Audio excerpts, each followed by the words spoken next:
इस्लाम एक जिंदा मजहब है।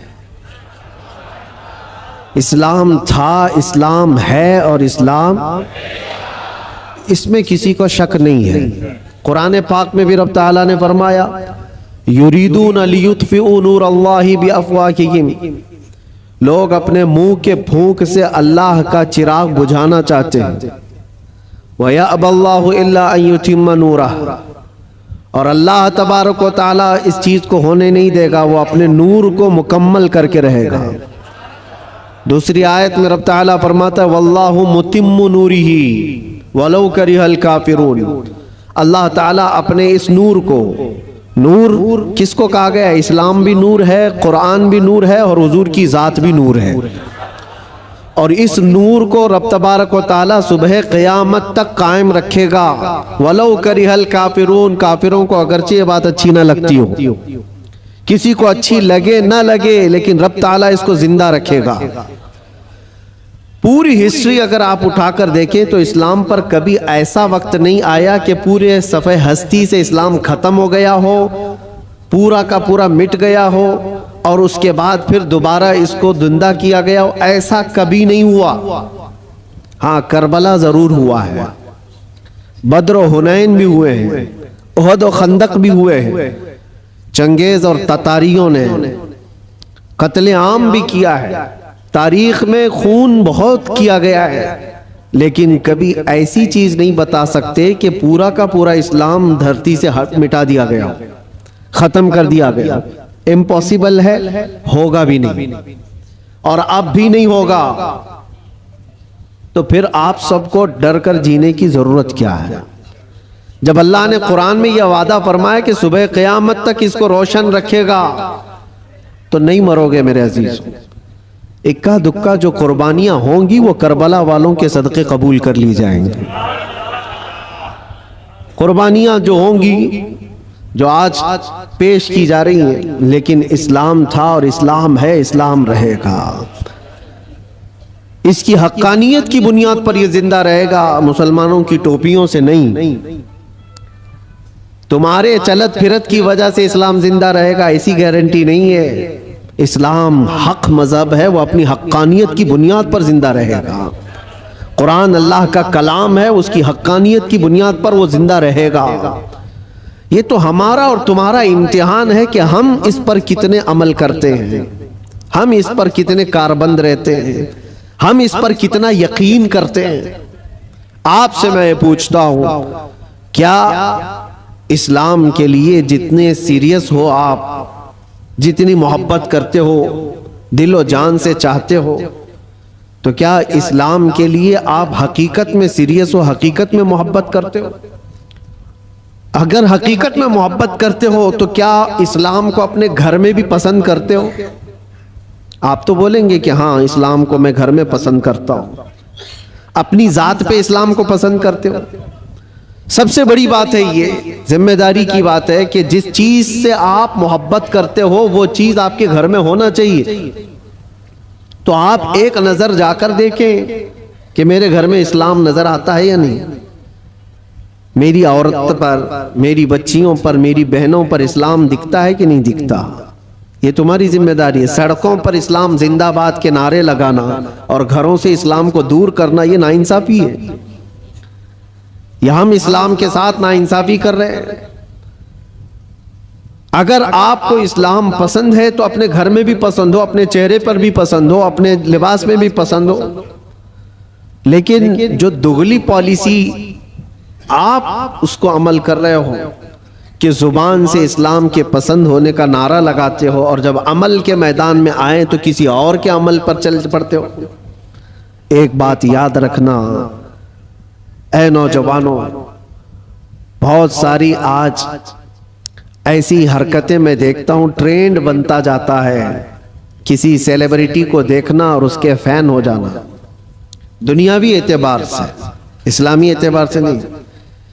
और नौजवानों ने नक्शे सब बदल डाले, कपड़े भी फाड़ कर पहनने लग गए, कानों में बालियां भी डाल ली, नथ आनी बाकी है और चूड़ियां पहनना भी बाकी है। लेकिन तकरीबन जो कोई पर्दे सीमी में तुम्हें दिखाएगा, यानी टेलीविजन पर कोई बहुत ज्यादा मुजरे करके दिखाएगा, वो तुम्हारा आइडियल बन जाता है, उसकी हरकतों पर अमल करने लग जाते हो।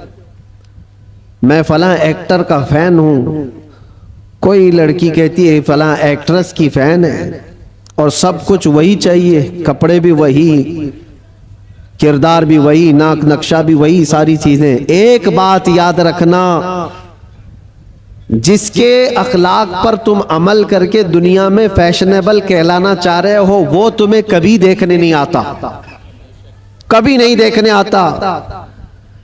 तुम चाहे यहां से चीखते रहो, चिल्लाते रहो, मैं तुम्हारा फैन हूं, उसको पता भी चलता है नहीं पता क्या मालूम। खामखा किसी के पीछे भागे भागे फिर रहे हो, वो कभी नहीं देखता कि मेरी तरह कपड़ा पहन रहा है, मेरी तरह चेहरा बना रहा है, मेरी तरह बाल का स्टाइल रखता है, कभी नहीं देखता। लेकिन एक बात याद रखो, ताजदार मदीना रसूल करीम सल्लल्लाहु अलैहि वसल्लम के अखलाक पर जो अमल करता है, कसम खुदा की दुनिया के किसी भी कोने में रहो, आमिना के लाल तुम्हें मुलाहिजा फरमा रहे, रसूल पाक सल्लल्लाहु ताला अलैहि वसल्लम तुम्हें देख रहे हैं।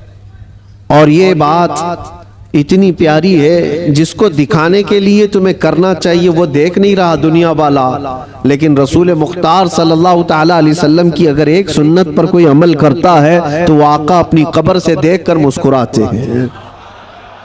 तुम्हारे आमाल उनके पास हर जुमेरात पेश किए जाते हैं, हर जुमेरात को उम्मत के आमाल हुजूर के पास पेश किए जाते हैं।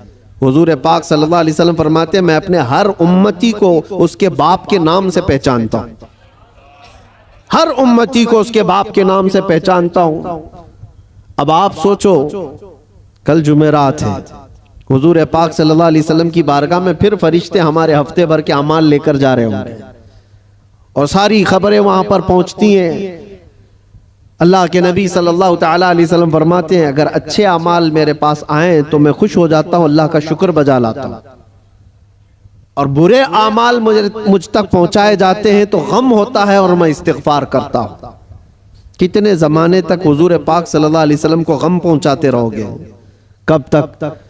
इसीलिए मेरे अजीजों, आज के दौर में खास तौर पर ऐसे जो हालात आते हैं, ईद, बकरीद, मीलाद या जो भी ओकेशंस आते हैं, इसमें तुम्हारी जिम्मेदारियां बढ़ जाती हैं। तुम्हारे अखलाक और किरदार पर पूरी दुनिया नजर रखती है, हर एक देखना चाहती है, और हकीकत में देखा जाए तो तुम हुजूर पाक सल्लल्लाहु ताला अलैहि वसल्लम के तर्जुमान हो। तुम्हारे अखलाक देखकर लोग हुजूर को पढ़ने की कोशिश करें, नबी पाक सल्लल्लाहु ताला अलैहि वसल्लम तक पहुंचाने के लिए आप जरिया हो। आपके चलने फिरने के अंदाज, आपके लोगों से बात करने के अंदाज, ये सारी चीजें देख करके दुनिया हुजूर पाक सल्लल्लाहु अलैहि वसल्लम को पढ़ना चाहती है कि उनके गुलामों में 1400 साल के बाद ये जब अखलाक है तो उस नबी के अखलाक का हाल क्या हो। तो तुम्हारी जिम्मेदारी बढ़ जाती है जुबान को पाक करना, लोगों से मुलाकात के अंदाज को बदलना। अजीज़ान गिरामी वक़ार, नौजवानों पर आज बहुत सारी जिम्मेदारियां हैं। एक बात मैं आपको बताऊं, एक प्रोपेगेंडा जो फैलाया गया, मुसलमान सख्त होता है, मुसलमान खूनी होता है, कातिल होता है, आतंकी होता है, या फिर लूट मार चोरी, हर तरह की चीजें इसके ऊपर थोप दी गई हैं। यूरोप की दुनिया में भी ये बहुत फैलाया गया है ताकि डर के मारे कोई इस्लाम को पढ़ना भी ना चाहे। तकरीबन आज से 13-14 साल पहले की बात मैं आपको बता रहा हूं, या उससे भी ज्यादा पहले, अफगानिस्तान में जब हालात बहुत खराब थे, वहां पर नेटो की सारी फौजें उतरी हुई थीं, एक बड़ी जंग चल रही थी।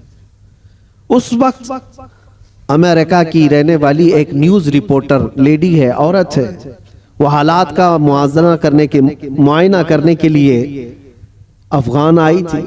वो कहती है कई दिनों तक मैं अलग अलग इलाकों में जाकर के रिपोर्टिंग करती थी और वापस शाम में अपनी जगह पर आ जाती, अपनी क़यामगाह पर आ जाती। एक बार ऐसा हुआ कि एक इलाके में मैं पहुंची और वहां से तन्हा आ रही थी, तो जो फौजी थे कुछ जो वहां तैनात थे, महीनों से वो जंग के मैदान में उतरे हुए फौजी, लेकिन उस इलाके के फौजी नहीं, नेटो के फौजी, जिसमें तकरीबन 45 कंट्रीज के फौजी थे, यूरोप के, सबके।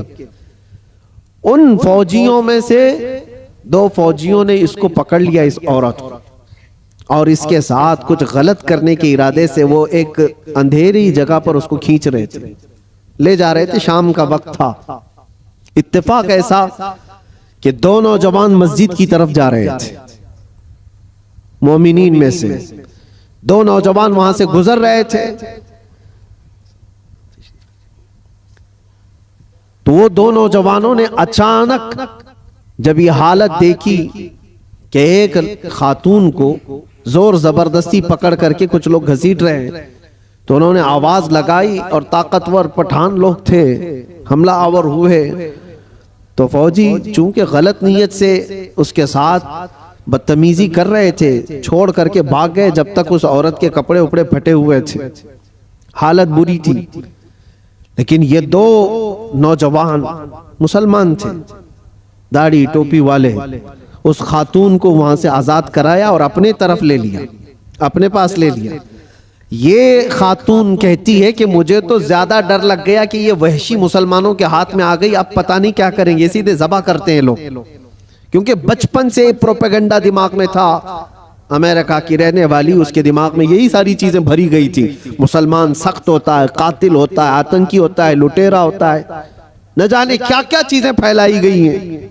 वो डरी हुई थी औरत, क्या पता नहीं वो तो फौजियों के हाथ में थी, वो अपनी जिस्मानी ख्वाहिश पूरी करके छोड़ देते, लेकिन ये लोग तो बहुत खतरनाक किस्म के लोग हैं, ये तो सीधे ज़बह कर देते हैं, खून बहा देते हैं।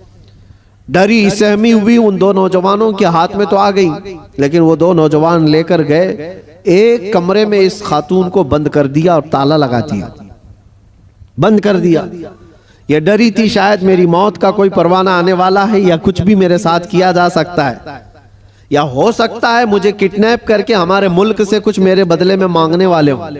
तरह तरह के ख्यालात आ रहे थे। वो न्यूज रिपोर्टर है, कहती रात हुई तो अचानक दरवाजा खुला, और पूरा दरवाजा नहीं खुला, बाहर ही से कोई बड़ी थाल जिसमें खाना पानी सब कुछ था, अंदर उन्होंने ढकेल दिया और कपड़ों का एक जोड़ा भी अंदर पहुंचा दिया, और फिर दरवाजा बंद कर लिया।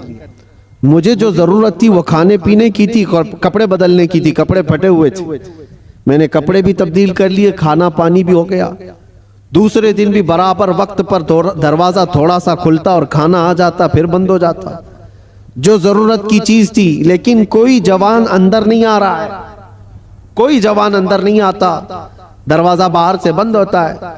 शाम हो गई, 2 दिन वहां पर उसने गुजारे।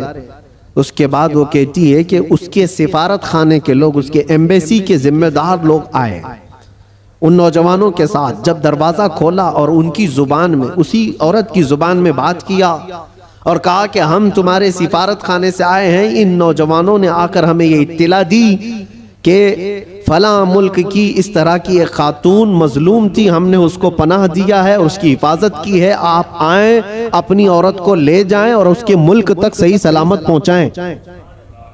सिफारत खाने के जिम्मेदार लोग आए, उस खातून को सारा वाकया बताया कि इन नौजवानों ने तेरे लिए गायबाना तौर पर क्या मेहनत की। उसका दिमाग पूरा अलग तरीके से चलने लगा कि मैंने बचपन से सुना है ये मुसलमान वहशी होते हैं, आतंकी होते हैं, कातिल होते हैं, लुटेरे होते हैं, ये तो कदम भी नहीं रखते मेरे कमरे में। मैं भी औरत हूँ, खूबसूरत हूँ, जिस्म मेरे पास है, लेकिन कभी इन्होंने देखा भी नहीं मुझको।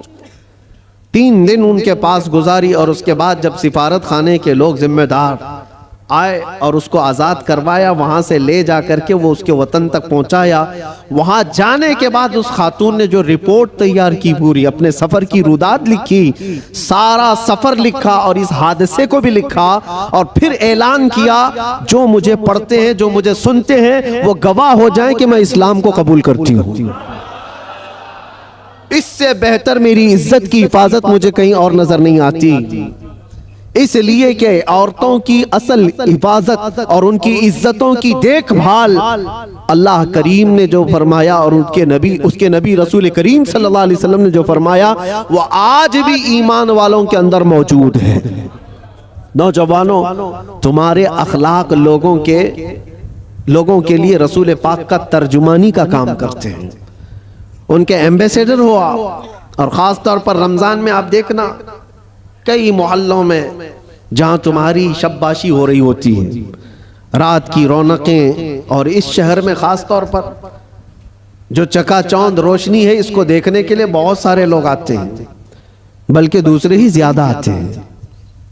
हो सकता है खाने पीने आते हो, मौज मस्ती भी मकसद हो सकती है, लेकिन मेरे अजीजों इन दिनों में तुम्हारे अखलाक व किरदार बहुत अहमियत के हामिल होते हैं। इस वक्त तुम हुजूर पाक सल्लल्लाहु अलैहि वसल्लम के रिप्रेजेंटेटिव हो। रमजान को इस तरह से गुजार करके दिखाओ कि आज भी हमारे अंदर स्पिरिचुअलिटी, रूहानियत कैसी है। हम खाने पीने के लिए पूरी रात गुजारने वाले लोग ही नहीं हैं। खाना पीना तो जिंदगी का एक छोटा सा हिस्सा है। हम आए हैं यहाँ अपने रब को राजी करने के लिए। इस्लाम का ये अजीम मैसेज और इस्लाम का ये अजीम पैगाम पहुंचाने का जरिया है। कितने ऐसे लोग हैं जो हमसे राब्ता करते हैं। मेरे अजीजों सच बताऊं, जो हमारे दीन में नहीं है वो प्यासे हैं बहुत सारे लोग, मर्द हजरात भी, औरतें भी, लड़के भी और लड़कियां भी।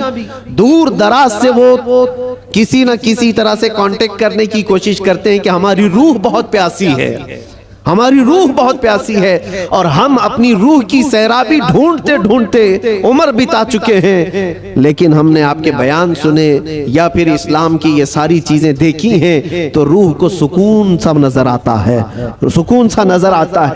उन लोगों को जो आत्मा की शांति कहीं नहीं मिलती, मेरा चैलेंज है वो रब्बे जुल जलाल के सजदे में उन्हें सारा सुकून मिल जाएगा।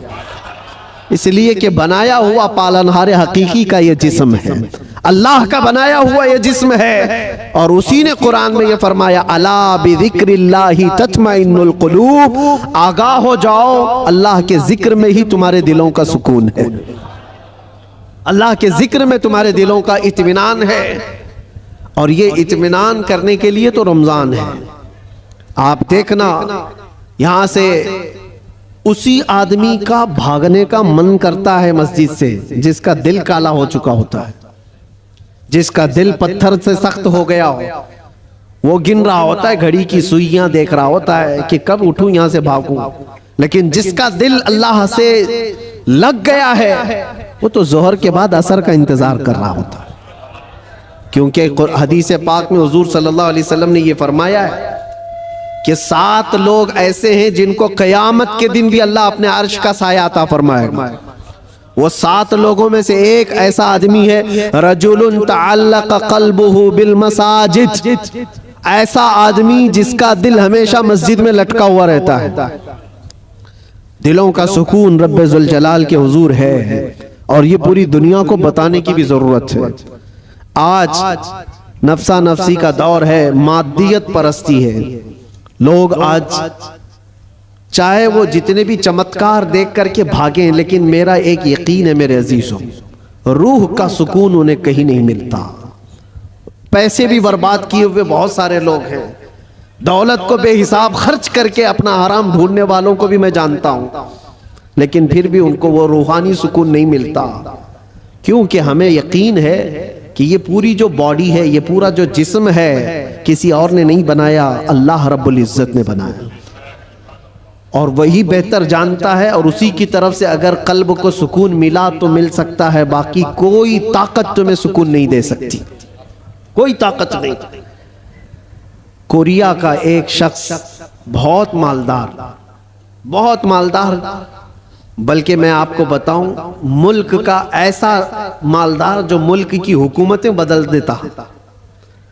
मैं पूरे नाम के साथ तफसील में नहीं जा रहा हूं, लेकिन वो एक बहुत बड़ी मोबाइल कंपनी का मालिक, पूरी दुनिया को मोबाइल पहुंचाया, सारी चीजें किया, लेकिन उसका आखिरी वक्त आप अगर मुताला करोगे तो बेचारा ऐसा बिस्तर पर आ गया कि एक रोटी उसके हलक में नहीं जा पाती थी। उसका बेटा उसकी जगह लिया, लेकिन डॉक्टर्स की जो फीस बताई जाती है ना, जो खर्चा होता है, वो एक डॉक्टर को पर डे वो लोग 1 करोड़ रुपए खर्च करने को तैयार थे कि कोई इसको बिस्तर से उठाए बिठाए, माल की कोई कमी नहीं, समंदर जैसा उनके पास पैसा, उनका हिसाब ना हो, बेहिसाब। लेकिन एक शख्स को बिस्तर से उठाने के लिए वो सारी दौलत खर्चा करने को तैयार है। लेकिन कोई डॉक्टर 4 साल तक उस बंदे को उठा नहीं सका। वो कोमा की हालत में रहा। जिस हालत में रहा, 4 साल के बाद करोड़ों की फीस लेकर डॉक्टरों ने हाथ उठा दिया और कहा यह हमारे बस का काम नहीं है, खत्म हो चुका है। यहां याद रखो ऐ नौजवानों, दुनिया में कोई ताकत न तुम्हें खड़ा कर सकती है न बिठा सकती है। कुरान में रब ताला फरमाता है व इन यमसस्कल्लाहु बिदुर्रिन फला काशिफ लहू इल्ला हू व इन यमसस्क बिखैरिन फला राद्द लिफज़लिही युसीबु बिही मन यशाउ मिन इबादिही। यह आयत अक्सर हम जेल में भी पढ़ा करते थे। अल्लाह ताला कुरान में फरमाता है अगर अल्लाह रब्बुल इज्जत किसी को कोई मुसीबत दे दे, पूरी दुनिया मिलकर के वो मुसीबत हटा नहीं सकती, और अल्लाह किसी को नवाज दे तो पूरी दुनिया मिलकर के भी उस नवाजिश को रोक नहीं सकती, नहीं रोक सकती। और ये सारा इत्मीनान कल्ब उसी बारगाह में मौजूद है, उसी रब्बुल आलमीन की बारगाह में मौजूद है। आज तुम्हें वापस बुलाने के लिए ये मस्जिदें पुकार रही हैं। ख़ास तौर पर रमज़ान में माहौल वैसी बन जाता है। अल्लाह ताला बंदों से इतना प्यार करता है। देखें तुम्हारी सहूलत के लिए चांद दिखते ही शैतानों को कैद कर लिया गया कि कोई ना आए इन बंदों को बहकाने के लिए। सिर्फ शयातीन का ही नहीं, शयातीन का ही नहीं, हदीस पाक में मिलता है जो सरकश जिन्नात हैं उनको भी कैद किया जाता है। वो भी जबरदस्ती किसी पर चढ़ाई करके जो परेशान करते हैं। हिंदुस्तान में ज्यादा करते हैं लगता है, क्योंकि ये जो आसेब आते हैं, क्योंकि बाबा यहाँ ज्यादा है तो जिन्नात भी यहाँ ज्यादा है, क्योंकि हर गली में किसी बाबा की दुकान है। और जिन्नात भी यही सोच करके ही आते होंगे कि इनका धंधा चलने लगे यहीं से। बाकी मुल्कों में तो बहुत कम नजर आते हैं। दूसरे मुल्कों का भी हमने सफर किया है, वहाँ आसेब ज़दा लोग, जिन्नात जिनके ऊपर आकर के परेशान करते हैं, ऐसे पेशेंट, ऐसे मरीज बहुत कम दिखते हैं। वो मुझे अभी तक पता नहीं वजह क्या है कि जिन्नात हिंदुस्तान में ज़्यादा क्यों है, जो लोगों के ऊपर चढ़ते हैं, सवार होते हैं। खैर, और अगर कोई रमज़ान में भी ये आसेबी मामलात का शिकार हो करके या बीमार ज़्यादा लगता है, तो मुझे नहीं लगता कि हकीकत में उस पर कोई जिन्नात है। ये तो हदीस पाक में है कि जो सरकश जिन्नात हैं, चांद दिखते ही रमजान के उनको कैद कर लिया जाता है। फिर क्या चीज़ है तुम्हारे पास जो तुम्हें बहका कर ले जाए? शयातीन नहीं है, जिन्नात नहीं है, माहौल रब ताला ने साजगार करके दिया है तुम्हें। तुम रातें इसके क़याम करो, इसके दिन में रोजे रखो, और फिर इतना ही नहीं बल्कि ड्यूटी लगा दी गई हो कि रोजा रखना है, नमाज पढ़ना है, उस पर अजर का इतना बड़ा वादा किया गया, इतना बड़ा वादा किया गया। हदीस पाक में मिलता है मन कामा फी रमज़ान ईमानन व एहतिसाबन गुफिर लहू मा तक़द्दम मिन ज़ंबि औ कमा क़ाल रसूलुल्लाह सल्लल्लाहु अलैहि वसल्लम। जिसने रमज़ान की रात को क़याम किया ईमान के साथ, पीछे जो कुछ भी किया था सब अल्लाह माफ फरमाएगा। जो कुछ भी किया हो सब माफ कर दिया जाएगा। इसमें यह नहीं कहा गया है कि छोटा बड़ा अलग अलग, बल्कि जो कुछ भी उससे हुआ है अब तक अल्लाह माफ फरमाएगा। इतने बड़े अजर का वादा है। रमज़ान तुम्हें पाक करने के लिए आया, रमज़ानुल मुबारक तुम्हें रब ताला के करीब करने के लिए आया। रोजे भी फर्ज किया रब ताला ने, तो यह फरमाया लअल्लकुम तत्तकून, तुम पर रोजे इसलिए फर्ज किए गए कि तुम्हें तकवा आ जाए, तुम परहेजगार बन जाओ। तो रब तबारक व तआला का ये हुक्म है। हम तो माइल बकरम है, कोई साइल ही नहीं। रोज इसकी रातों पर रब ताला निदा फरमाता है, कोई मुझसे बख्शिश तलब करे मैं उसे माफ करूं। लेकिन लोग कहां पर हैं? बहुत सारे हालात ऐसे बिगड़े हुए हैं कि तुम्हारी रातें बख्शिश तलब करने की थी, तुम कैरम बोर्ड पे बैठे हुए हो, रात भर बकरे लड़ा रहे हो, मुर्गे लड़ा रहे हो, चेस खेल रहे हो, क्रिकेट के फुटबॉल के ग्राउंड सजाए जाते हैं। ये रमजान इसके लिए आता है। अफसोस है, मैं तो कहता हूं उन लोगों पर तुफ है, लानत है। रमजान को भी इंटरटेनमेंट का जरिया बना दिया। लोग तो हमारे बुजुर्गों में पहले ये होता था, बुजुर्गों की का मतलब औलिया कामिलीन की बात नहीं कर रहा हूं, घर के बड़ों का भी हाल था। अब तक बहुत सारे घरों में रमजान के आते ही टीवी पर पूरा पर्दा डाल देते थे, चादर ओढ़ा देते थे।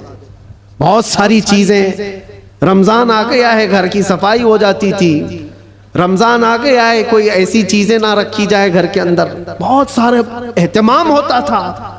और तुम्हें पता है इसके एहतराम पर अल्लाह तबारक व तआला जन्नत अता फरमाता है। रोजा नहीं रखने वाले भी दिन में किसी के सामने खाते पीते नहीं थे, एहतराम की वजह से। रोजेदार को कोई हाथ नहीं लगाता था, मारता नहीं था। ये बुजुर्गों की तालीमात होती थी कि ना हाथ नहीं लगाना, मारना नहीं, रोजादार है। ये सारा एहतराम कहां चला गया?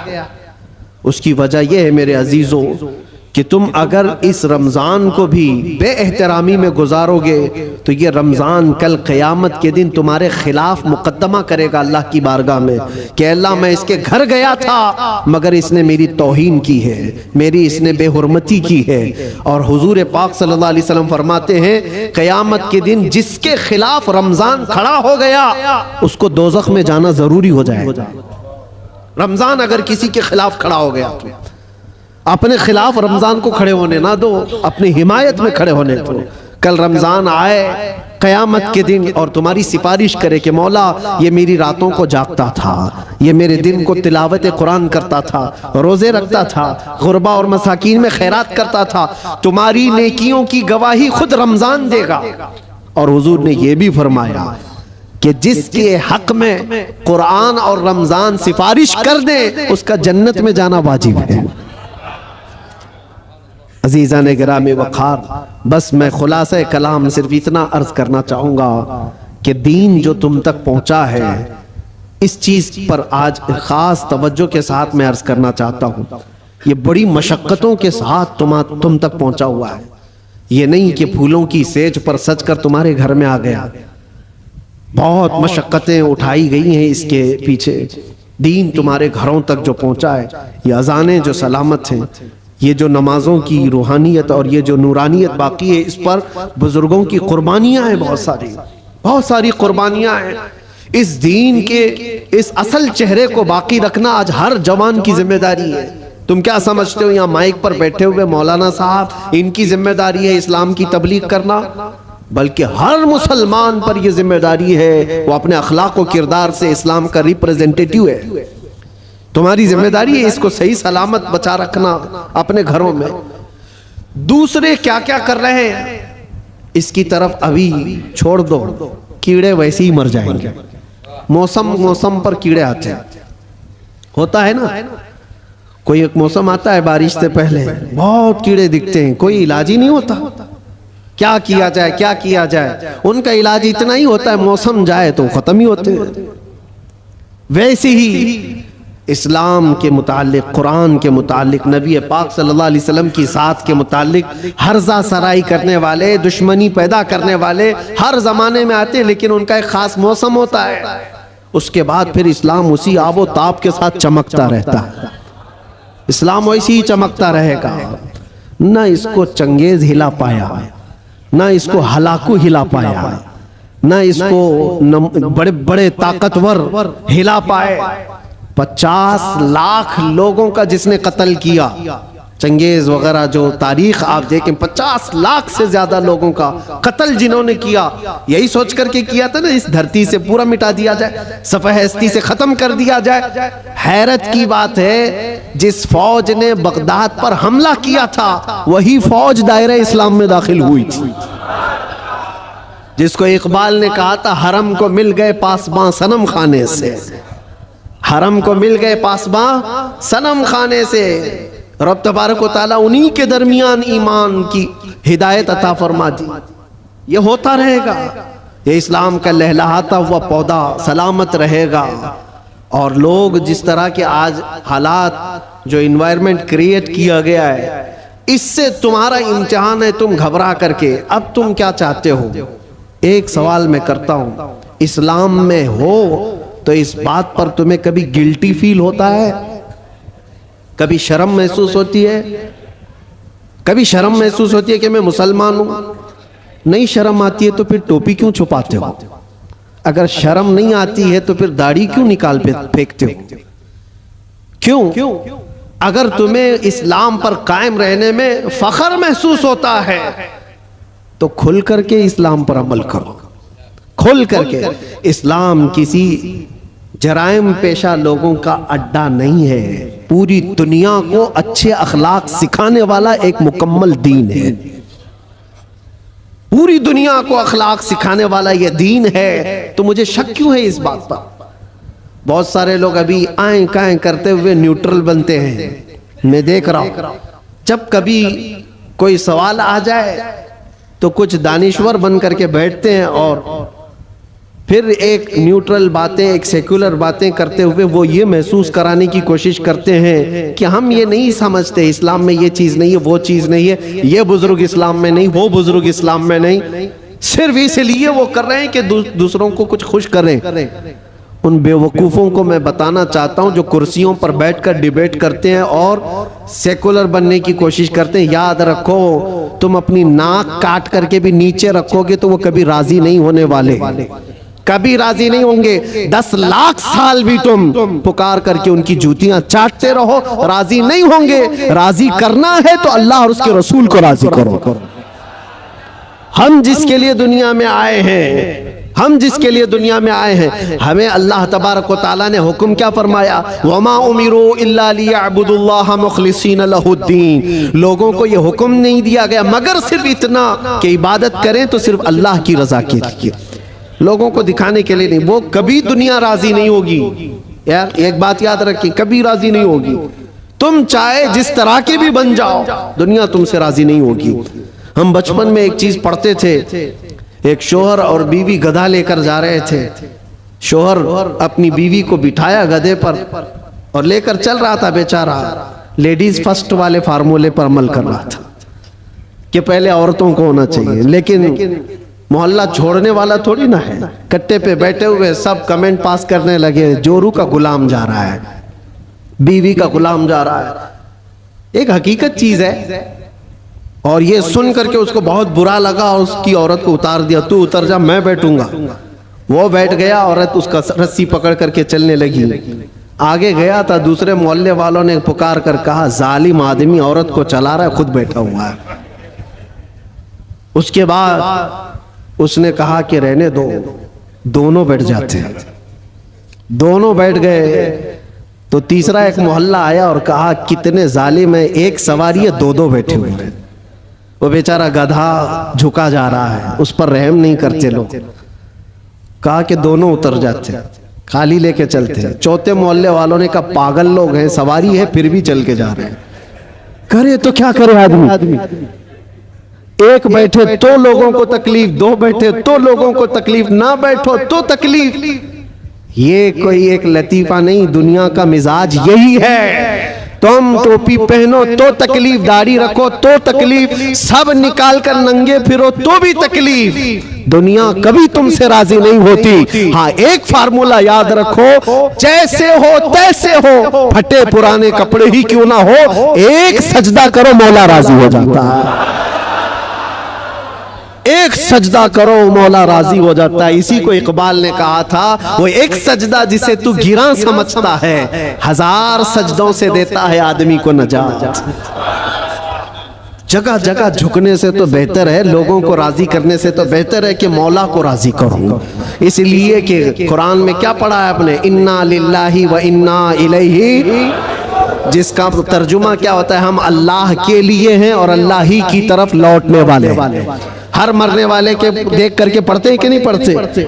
इसका मतलब क्या है, हम अल्लाह ही के लिए हैं और अल्लाह ही की तरफ लौटने वाले। कुरान में कितनी जगह अल्लाह ने फरमाया, व इलैहि तुरजऊन व इलैहि नुशूर, तुम उसी की तरफ फेरे जाओगे, उसी की तरफ जमा किए जाओगे। जब तुम्हारा अकीदा ये है कि जाना एक ही जगह है, तो अरे गहरे नत्थु खेरे को मनाने की क्या जरूरत? जिसकी बारगाह में सारा फैसला होना है उसी को राजी करते हैं, और वो राजी बहुत जल्दी होता है। दुनिया जल्दी राजी नहीं होती। इनके साथ क्या क्या नहीं करते हैं। हमने देखा बेचारे 40-40 साल पार्टी में थे, उसके बाद फिर निकाल कर उनको फेंक दिया गया और उनको पता नहीं कौन सी मंडली में बिठा दिया गया। ये दुनिया है, तुम्हारी खिदमतों को नहीं देखती। एक दिन अगर तुमसे कोई बुराई हुई तो पिछले 40 सालों पर पानी डाल दिया जाता है। और वो रहमान है, वो रहमान है जिसकी एक मिसाल मैं आपको बताऊं। मसनवी शरीफ में मौलाना रौम फरमाते हैं, जन्नतुल बकी में एक 80 साल का बूढ़ा रो रहा था। कौन था ये? बांसुरी बजाता था, लोगों को अपनी सुरीली आवाज से बजा बजा करके धुन में मस्त करता था। इस पर लोग उसको पैसे देते थे। जिंदगी पूरी गुजरी इसी में, ये बजाने में। और जब बांसुरी बजाता था तो बेहतरीन लय थी उसके पास, बेहतरीन तर्ज थी और उस पर लोग वाह वाह करते थे, पैसे देते थे। लेकिन कब तक बजाएगा? जब बूढ़ा हुआ तो सांस फूलने लगी, अब वो लय टूट जाती थी, भद्दी लगने लगी। लोग तो सुनते भी नहीं थे, उल्टी सीधी बातें करते थे कि बूढ़ा हो गया, अभी ये बजाता है, इससे तो होता भी नहीं है। लेकिन बेचारे के पास उसके अलावा कोई फन था भी नहीं। करता तो क्या करता, उसकी कमाई का एक ही जरिया था ये बांसुरी बजाना, और इसको बजा करके लोगों को खुश करता था। लेकिन जब उसने देखा कि अब दुनिया एक फूटी कोड़ी भी देने को तैयार नहीं, फाके पे फाके आ गए, मरने की हालत आ गई, 80 साल की उम्र है। ये जमाना हजरत उमर फारूक का है। उस वक्त ये बूढ़ा जन्नतुल बकी कब्रिस्तान मदीने तैयबा का आया और उस बांसुरी को अपने घुटने से तोड़ डाला, तोड़ दिया और कहा फेंक दिया।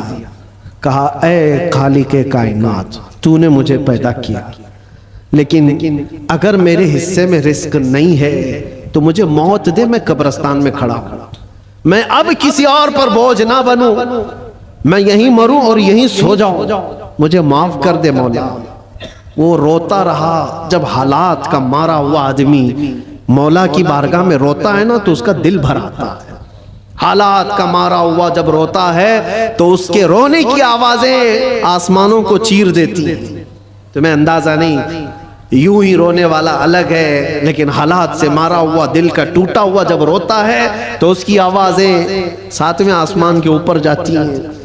रोया, बेइंतहा रोया और गिर करके वहीं सो गया। न खाना है न पानी है, कई दिनों का भूखा है। अल्लाहु अकबर। ये जमाना है हजरत उमर फारूक रदी अल्लाह ताला अन्हु मस्जिद नबवी शरीफ में है और वो पढ़ते पढ़ते हजरत उमर को ऊँग आई और जैसे ही उनको ऊँग आई ख्वाब में रसूल पाक तशरीफ लाए। फरमाया उमर जल्दी उठो, अपने घर से खाना पानी लो और जन्नतुल बकी में अल्लाह का एक मेहमान खड़ा है, उसे खिलाओ। हजरत उमर गए, कुछ नहीं देखा, कौन है क्या है पता नहीं है, कौन है मालूम नहीं। हुक्म हुआ, घर गया, घर गए और तोशादान लिया, जो खाने पीने की चीजें मैसर थी सब लेकर के फौरन जन्नतुल बकी आए। देखा कि कौन है यहाँ पर, इतनी रात गए, कौन बंदा होगा। तलाश करते करते दरमियान में पहुंचे तो एक बूढ़े को वहां पर गश खाए हुए पड़ा हुआ देखा, उसको उठाया। जैसे ही उठाया वो कांपने लगा। वक्त का बारौब खलीफा सामने खड़ा है। वो कैसर और किसरा जिससे कांपते हैं वो उमर फारूक खड़े हैं। बूढ़ा सोचने लगा कहीं कोड़े ना पड़ जाए, मेरी सजा का कोई वक्त तो नहीं आ गया है। उमर इब्ने खत्ताब सामने खड़े, कपकपी तारी थी। पूछा अमीरुल मोमिनीन क्या बात है? कहा मुझे तो नहीं पता क्या बात है, लेकिन मुझे खाना देकर भेजा गया तुझे खिलाने के लिए, तुझे खिलाने के लिए। उठ उठ, कई दिन से तू भूखा है, कई दिन से तू प्यासा है। वो रोने लगा और उसके बाद तोशादान लिया और फिर पूछा किसने भेजा आपको खाना देकर, कौन कहा है? कहा कौन कह सकता है, हम गरीबों का आका, हम बेसहारों का सहारा, वो यतीमों का मावा व मलजा। हाँ, जिसको हर उम्मती के दर्द का एहसास है वो ख्वाब में तशरीफ लाए। अल्लाह के हुक्म से हुजूर पाक ने मुझे फरमाया है कि जा अपने घर से खाना ले जा, और अल्लाह का एक मेहमान कब्रिस्तान में खड़ा है, उसे खिला आ। इतनी बात सुननी थी, वो चीख मार करके गिरा और कहने लगा 80 साल तक मैं नाफरमानी करता रहा, 80 साल तक बांसुरी बजाता रहा, दूर भागता रहा, आज एक दिन क्या उस रहमान को मैंने पुकारा, वो 80 साल की सारी चीजों को छोड़ दिया और मेरे पेट भरने के लिए वक्त के खलीफा को भेज दिया। उस रहमान का, उस अरहमुर राहिमीन का ये मजहर है मेरे अजीजों।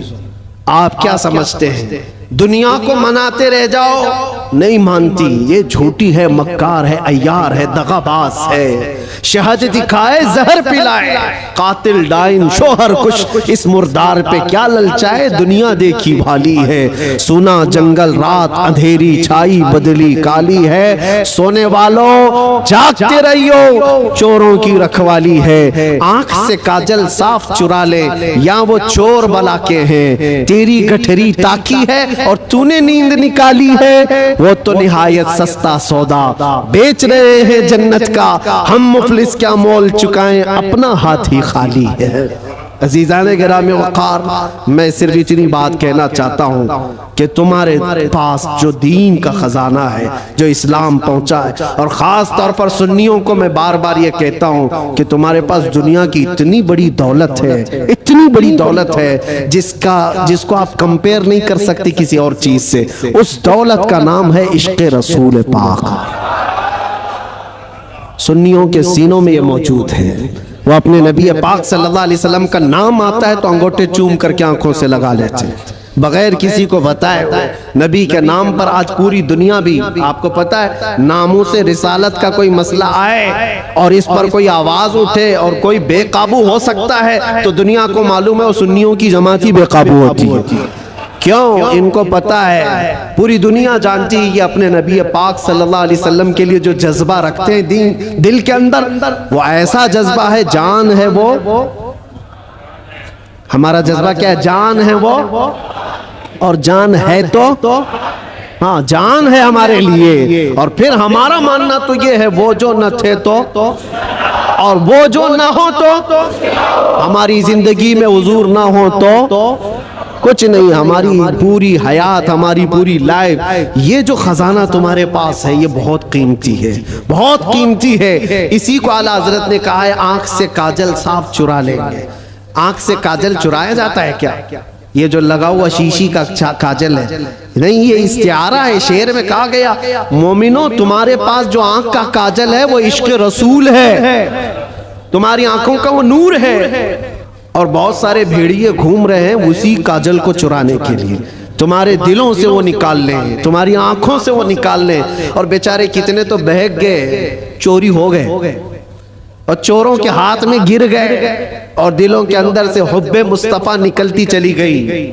तो उन चोरों के हाथ ना लग जाओ, तुम अपने इश्क रसूल की हिफाजत करो। इस पे कोई कंप्रोमाइज, हुजूर पाक की इज्जत, हुजूर पाक की मोहब्बत जो तुम्हारे पास एक बहुत बड़ा खजाना है, इस पर कोई कंप्रोमाइज करोगे? नहीं करो। ये सहाबा का मसलक है, सहाबा का मजहब है। मक्का मुकर्रमा में एक सहाबी को सूली पर लटका करके कुफ्फार और मुशरिकीन ये कह रहे थे, उनके नाखूनों को पकड़ से खींच रहे थे, उनकी नाक काट रहे थे, कान काट रहे थे, होंठ काट रहे थे और आंखों में गरम सलाइयां फेर रहे थे। और फिर कह रहे थे कि देखो तुम्हारी जगह मोहम्मद होते तो कितना अच्छा होता। तुम आराम कर रहे होते, उनके नाम पर तुम कटे जा रहे हो, मरे जा रहे हो।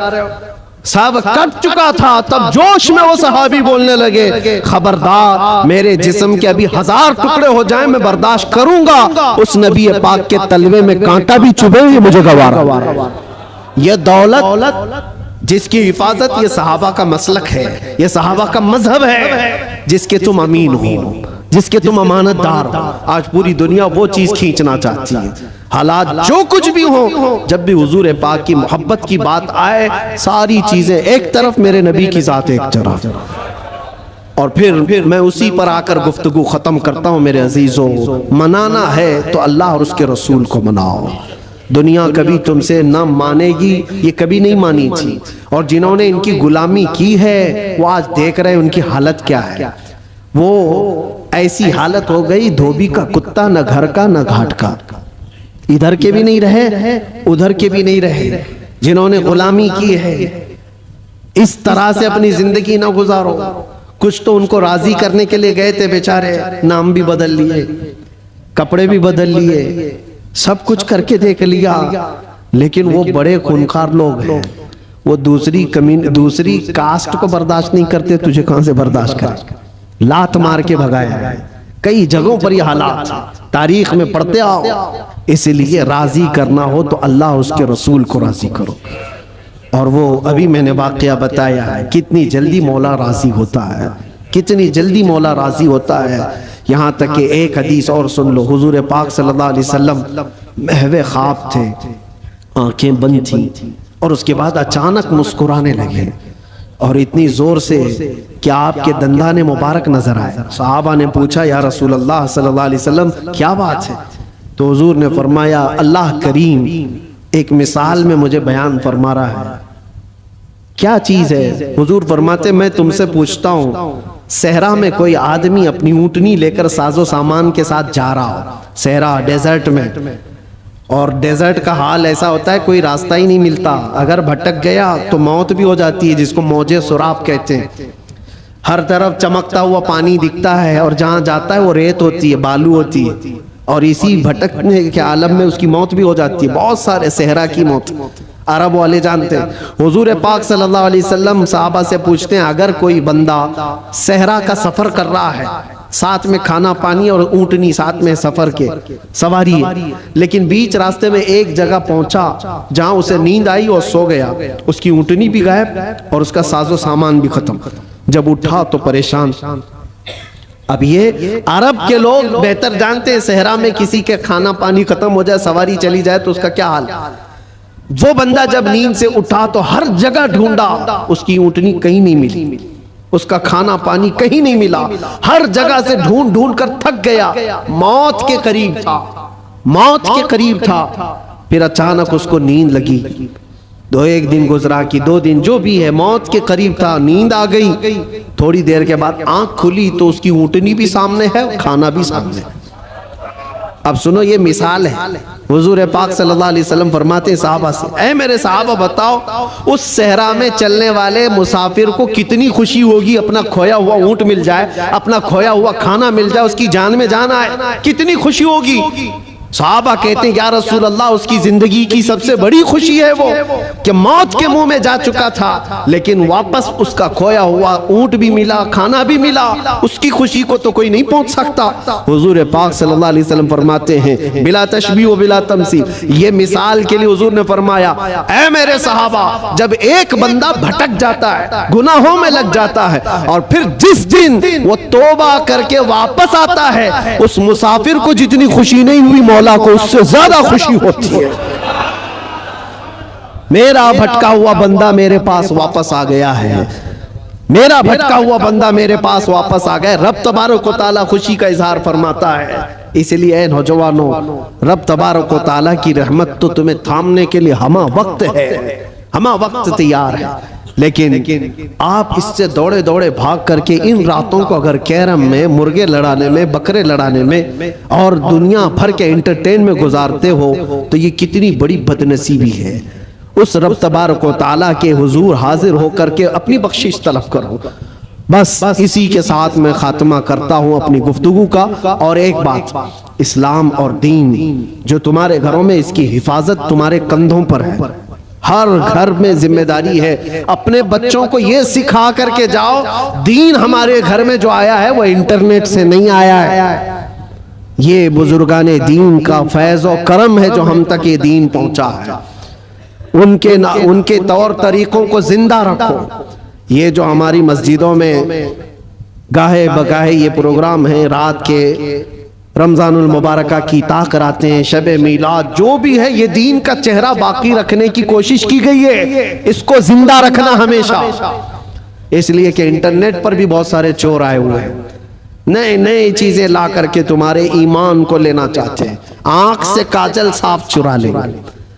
और ऐसे बहुत आए, हदीस नंबर ये, हदीस नंबर ये, हदीस नंबर ये, आयत नंबर ये, आयत नंबर ये, आयत नंबर ये। सामने नौजवान को ऐसा लगता है क्या रेफरेंस देता है, कितना दिमाग है इसका, उससे ज्यादा दिमाग तो वो मेडिकल स्टोर पे खड़ा हुआ बंदा है जिसको हर दवाई पता है कहाँ रहती है, चिट्ठी देखा सीधे जाके लाके देती, उसका काम है वो उसमें माहिर है। इस तरह से अगर किसी को सिर्फ और सिर्फ ये देख रहे हो कि सिर्फ रेफरेंस देता है, नंबर बोलता है, तो इसका मतलब ये नहीं है कि वो पूरे दीन का रिप्रेजेंटेटिव है। जरूरी नहीं, तुम तक जो दीन पहुंचा है मैं यार ये देखना कि अगर गौसो ख्वाजा की मोहब्बत सलामत है, अगर सहाबा व ताबईन की मोहब्बत सलामत है तो ये दीन का सही रास्ता है। इसलिए कि रब तबारक व तआला ने भी यही फरमाया है, दुआ यही करो उस रास्ते पर अल्लाह हमें चला जिस पर चलने वालों पर तूने इनाम नाजिल फरमाया। इनाम किस पर नाजिल हुआ है? सिद्दीक अकबर पर हुआ है, फारूक आजम पर हुआ है, उस्मान गनी पर हुआ है, हैदर कर्रार पर हुआ है, हसनैन के रास्ते पर चलने वाले पर इनाम नाजिल हुआ है। वो सहाबा ताबईन औलिया कामिलीन के रास्ते पर चलने वालों पर इनाम नाजिल हुआ है। उसी रास्ते का नाम गौस का रास्ता है, उसी रास्ते का नाम गरीब नवाज का रास्ता है, उसी रास्ते का नाम मसलक आला हजरत है। इससे इधर उधर आए बाएं ना करना। अल्लाह सलामत रखे दीन पाक को और इश्क रसूल को अपने घर में महफूज रखना है तो इस रास्ते की हिफाजत करो, इस रास्ते की हिफाजत करो, इस चेहरे की हिफाजत करो। अल्लाह करीम कहने सुनने से ज्यादा हमें अमल की तौफीक अता फरमाए। जिंदगी ये नहीं किसी की किसी के लिए, जिंदगी है नबी की, ना समझ मरते हैं जिंदगी के लिए, जीना मरना है सब कुछ। लब्बैक या रसूल अल्लाह, लब्बैक या रसूल अल्लाह, लब्बैक या रसूल अल्लाह।